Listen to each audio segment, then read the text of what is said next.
Welcome back to another presidential video here on Stuff That Happened. A couple videos back, I ranked my worst 5 presidents of all time, and a lot of you asked me to do my top 5. So today that request will be granted. I've done my own personal rankings before. They do evolve over time, but after some hard consideration, I've come up with my top 5 U.S. presidents of all time. Let me know your top 5 in the comment section down below. But like I did for my 5 worst, I'll give 3 quick honorable mentions who I considered, but ultimately they missed the cut. In no particular order, we have John F. Kennedy. A lot of people thought John F. Kennedy would be on my most overrated video, but that wasn't going to happen because I ranked JFK quite high, although I couldn't quite put him top 5, mainly because he served as president for less than 3 years before he was assassinated, causing him to fail to accomplish some of his goals. But during the time he did serve, JFK accomplished a ton and was perhaps the most inspiring leader of the 20th century. He inspired the entire nation regarding the space race, and his speech alone was a huge factor in the U.S. successfully getting a man to the moon before the end of the 60s. We choose to go to the moon. We choose to go to the moon.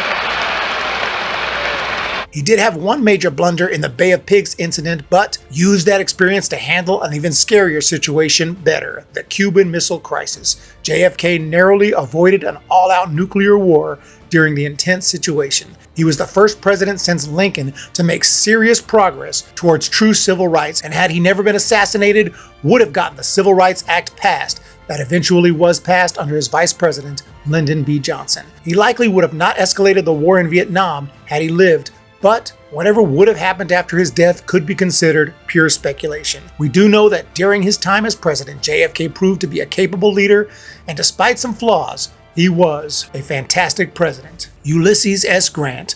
Grant doesn't quite make the top 5, but I've always respected what he tried to accomplish as president, even though it did not all come to fruition. He was, of course, a famous Civil War general whose aggressive and brilliant strategy helped lead the North to victory. But how was he as president? Perhaps not as great as he was a Civil War general, but Grant was more than competent. He was one of the few presidents of the 19th century who took serious measures to promote racial harmony and equal rights, working to get the 15th Amendment passed, allowing all Americans, including former slaves, to vote or even run for office. He passed several enforcement acts to try and get people to follow the new civil rights laws, and if they failed, it was due to the amount of racism in not only the general population, but also in other leaders, mayors, and governors who encouraged the breaking of these laws. Grant still fought hard for equal rights and successfully took out the Ku Klux Klan, who would not emerge again until after Grant's death. He focused on helping Native Americans as well, and even appointed an American Indian, Eli S. Parker, as commissioner of the Bureau of Indian Affairs. He took measures to improve the post-war economy and worked well with others, understanding that he himself was not a financial expert. Unfortunately, he sometimes took his trust too far, which led to some scandals. He had a solid foreign affairs policy, working hard to maintain the peace despite multiple conflicts which could have led to war. But I mostly respect Grant for his noble attempts to create a truly free United States of America. Even though he was not always successful, I'm not sure anybody could have been at that time. Had more of the post-Civil War presidents been more like Grant instead of like Andrew Johnson, we might have gotten an effective civil rights bill passed long before the 1960s. James K. Polk, a somewhat forgotten president who accomplished a lot in just one term, was the 11th president, James K. Polk. He has fallen quite a bit in presidential rankings lately, possibly due to him being a slave owner and the disciple of the horribly racist Andrew Jackson. Polk was so connected to Andrew Jackson, he even picked up the nickname Young Hickory to complement Jackson's nickname of Old Hickory. Nevertheless, Polk was extremely effective and efficient during his one and only term, and did one thing that many politicians struggle with. He kept his campaign promises. He laid out 4 main goals of his presidency: reestablishing the independent treasury system, reducing tariffs, negotiating Oregon County with England, and pushing the U.S. further westward by establishing the Texas border and acquiring California and New Mexico. He said he would do it all in 4 years, and that's all he would need. Many Americans were skeptical, but Polk achieved all 4 goals. Congress reestablished the independent treasury system, which turned out to be a success. Polk fought hard to get the Walker Tariff enacted, reducing tariffs to one of the lowest the country had ever seen. Regarding Oregon County, Polk demanded a massive amount of land from Great Britain, while expecting he would have to settle for less. The negotiation was intense and almost led to war, but an agreement was eventually reached, with the dividing line placed along the 49th parallel. Polk successfully obtained Oregon County without a war, and this led to the states of Oregon, Washington, and Idaho. Unfortunately, the final goal would not be reached without some bloodshed. Mexico had failed to repay a debt of about $3.25 million to the United States, and Polk offered to cancel the debt if they would sell California and New Mexico for $25 million. Mexico refused. Afterwards, Polk sent troops to Texas to try and settle a dispute over territorial boundaries near the Rio Grande, provoking the Mexican military to defend what they considered their land. When some American soldiers were killed, Polk rallied the country towards war, claiming Mexico had invaded the U.S. and killed our troops on U.S. soil. Although from the point of view of the Mexicans, it was the U.S. who were invading Mexico. Instead of continuing negotiations to buy the land he wanted, Polk got Congress to declare war, and the Mexican-American War kicked off.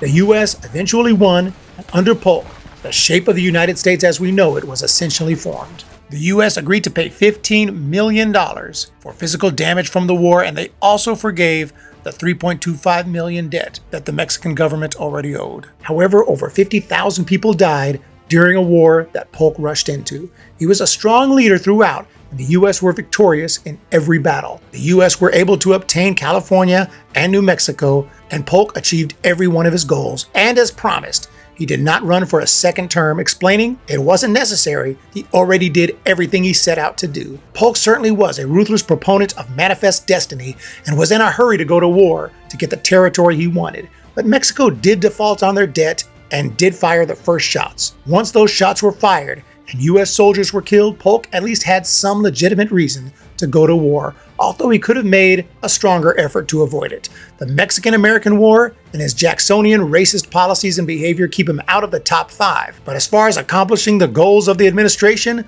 no one was better than James K. Polk. Now let's get into the top 5. Number 5, Grover Cleveland. A rare, honest politician, Grover Cleveland worked day and night to accomplish his goals, one of which was getting rid of corruption, and another simply improving the lives of the American people. He worked his way up from a local sheriff to mayor to governor, and then eventually the 22nd President of the United States. Fighting corruption was his number one goal, and he vetoed more bills than any previous president by far, rejecting anything he felt had an ounce of crookedness. He nullified fraudulent grants and rejected corrupt measures, which continued to make his popularity rise. He even refrained from firing the previous cabinet members. If they were doing a good job, he kept them, even if they were the opposite political party. He also took measures to help Native Americans. Although not all of them turned out to be effective or popular, his intents were always to help them. Cleveland helped to enact the Interstate Commerce Commission, regulating railroads and eliminating rate discrimination, keeping rates fair for everybody traveling by railroad or bus. He was not overly ambitious regarding foreign affairs and chose not to get involved unless absolutely necessary. He wasn't interested in unnecessary territorial expansion and squashed treaties and proposals that would have expanded U.S. interests in other territories, as war and needless deaths could have been the results. He did have to involve himself in some foreign affairs, of course, but always moved with caution. He helped to negotiate a treaty with Great Britain over fishing rights off the coast of Alaska, for example. Cleveland was able to avoid wars and major conflicts, but still ensured a strong military and oversaw important modernization and advancements that would help strengthen the defensive abilities of the country. He unfortunately lost in his re-election campaign, but after one term of Benjamin Harrison, Grover Cleveland won a second non-consecutive term. The second term was defined mostly by a serious panic that Cleveland could do nothing to avoid. There was also a violent railroad strike, which forced Cleveland to issue an injunction to ensure federal mail could be delivered. Although crushing the strike was unpopular, Cleveland had no choice, and even during his less successful second term, he continued to fight corruption and do whatever he could for the people, working tirelessly to be the best leader he could be. So Grover Cleveland comes in at number 5. Number 4, Theodore Roosevelt. In competition with Andrew Jackson as the toughest and roughest president in U.S. history has to be Teddy Roosevelt, who, like Jackson, cared about the common man, but unlike Jackson, never led a massive genocide against a group of innocent people. Growing up, no one would have expected little Teddy to amount to much, as he suffered asthma attacks and was in general poor health. But he figured out hard work and exercise helped his symptoms, and he began to vigorously work out. And aside from his physical work and career as a boxer, he also dove into books. and became an excellent student. He ended up at Harvard studying natural history, then went to law school, and of course, entered politics, moving up to governor of New York, then vice president under William McKinley. When McKinley was assassinated in 1901, Roosevelt became president, then won another term in the election of 1904. He was a hands-on president who worked day and night to make the lives of Americans better for the time being and for the future.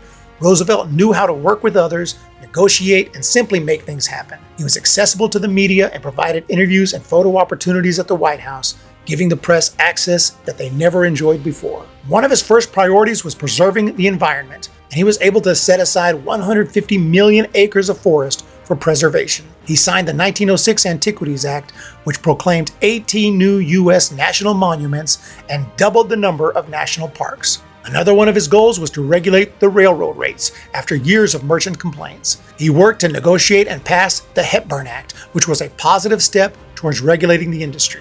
He also took action against food and drug companies, preventing them from adding harmful chemicals while forcing them to correctly label their products with the Meat Inspection Act of 1906 and the Pure Food and Drug Act. He became the first president to successfully intervene to end a labor dispute when in May of 1902, anthracite coal miners went on strike for better pay, shorter workdays, and the recognition of their union, threatening to shut down the supply of winter fuel for millions of Americans.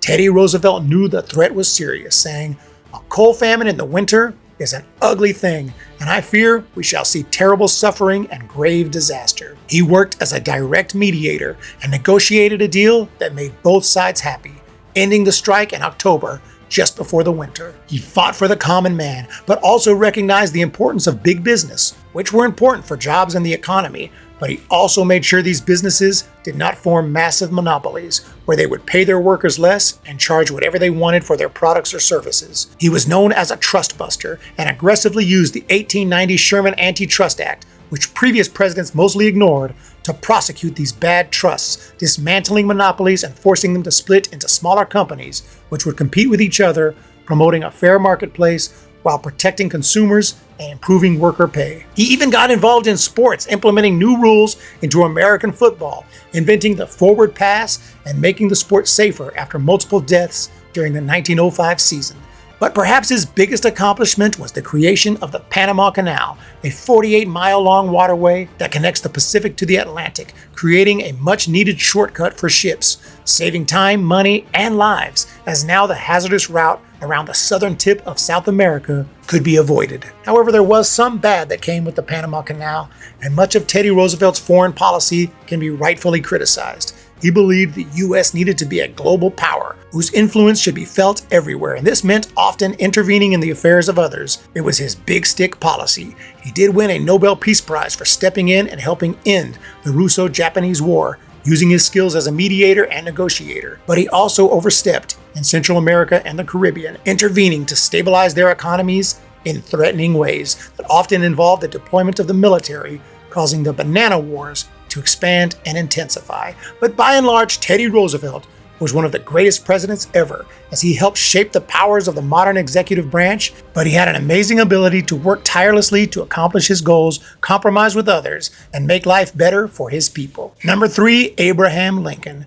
Up next is Abe Lincoln, who played an incredibly vital role in saving the Union and helping create a nation where all men are truly equal. After a string of very poor presidents, including Southern sympathizers James Buchanan and Franklin Pierce, the country was on the verge of civil war when Abraham Lincoln was elected in 1860. He was born into poverty in Kentucky, but educated himself, became a lawyer, then a U.S. representative of Illinois. Lincoln was opposed to the Kansas-Nebraska Act, which allowed Kansas, previously a territory where slavery would not be allowed, to decide for themselves whether or not it would be permitted. This led to horrific violence called Bleeding Kansas, and it also encouraged Lincoln to seek higher office. He became the leader of the new Republican Party and was elected president with support across the entirety of the North. Southerners felt threatened, and one by one states began to secede from the Union to form the Confederate States of America. Just a month into his presidency, a crisis was occurring at Fort Sumter, a U.S. military base on a small island near South Carolina, which was the first state to secede.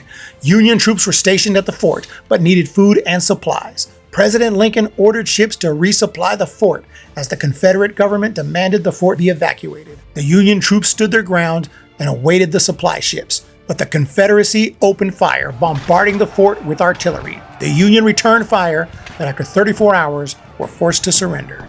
No one died in this initial battle, but the Civil War had begun, with the South firing the first shots. From this point on, Lincoln's entire first term consisted of civil war, but he knew the importance of preserving the Union and eventually also came to realize the importance of abolishing slavery once and for all. He took a proactive approach as commander-in-chief, calling on states to send 75,000 volunteer troops to preserve the Union. Lincoln did expand his war powers, but it was during the most crucial time in the history of the nation.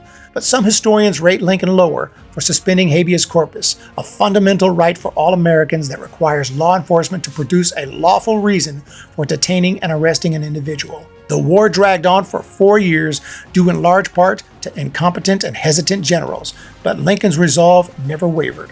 He eventually found the right general in Ulysses S. Grant, and the North went on to win the war, preserving the Union. One of the most brilliant moves by Lincoln was signing the Emancipation Proclamation, which made clear and definite the main focus of the war, freeing the slaves. For the first year of the war, his main focus was preserving the Union, whatever it took.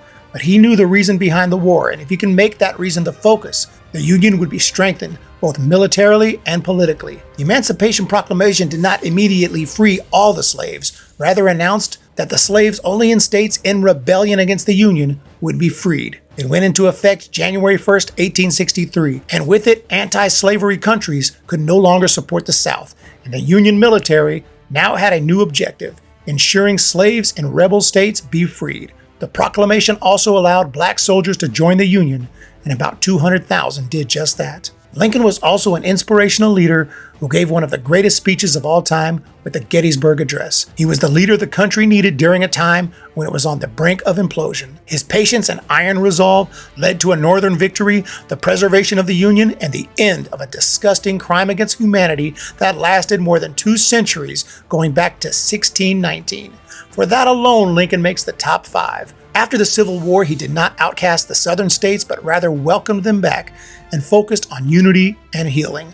Unfortunately, he was assassinated before being able to complete his second term, so we don't know how a peacetime Lincoln would have performed, but he did serve just long enough to sign the 13th Amendment, abolishing slavery and involuntary servitude in the United States. Lincoln was assassinated on April 14th, 1865. Number 2, Dwight D. Eisenhower. Coming in at number 2 is Dwight D. Eisenhower, who was born into a relatively poor family, but became interested in military history from an early age and dove into his mother's book collection. He was gifted in both academics and athletics, and after attending West Point, he participated in both world wars. He was a strong and intelligent leader who orchestrated the invasion of Normandy. He was eventually promoted to the rank of 5-star general and served honorably and competently as the supreme commander of Allied forces in Europe during World War II. Ike came to national prominence as a potential future president of the United States. He won the 1952 election in a landslide and continued to get things done during his presidency. He was a great leader, but never flaunted his power. He was upfront with the American people and held more press conferences than any previous president. Ike expanded the most successful New Deal programs from the FDR administration and extended benefits to about 10 million more American workers. He also implemented racial integration into the military, which somehow had still not been completed at that point in time. But one of his biggest accomplishments was the signing of a bill that authorized the interstate highway system. He had experience driving around the country during his years in the military and described some of the roads as a succession of dust, ruts, pits, and holes. He made it a priority to get the interstate highway bill passed. The project ended up costing $114 billion and was not completed until 1991, but the importance and benefits of the system cannot be understated. It sped up commerce, improved the economy, and made roads safer, saving who knows how many lives. And it's something nearly every American thoroughly enjoys. Eisenhower was also part of the initial phase of 2 major technological assets in U.S. history, the space program and the internet. In response to the launching of Sputnik 1 by the Soviet Union, Eisenhower created the Advanced Research Projects Agency, ARPA, which would research and further develop all emerging technologies that could be of use to the military. ARPA eventually created ARPANET, a predecessor to what we are all enjoying at this very moment, the Internet. President Eisenhower also signed the National Aeronautics and Space Act of 1958, creating NASA. He was also one of the first presidents since Reconstruction to really crack down on civil rights violations, although it was never one of his primary goals. He felt he could not change what's in people's hearts, and was a bit slow to act, but he still signed 2 civil rights acts. Those acts were weakened by Southern Democrats who left them with little enforcement power while failing to address many major civil rights issues. But it got the ball rolling in the right direction.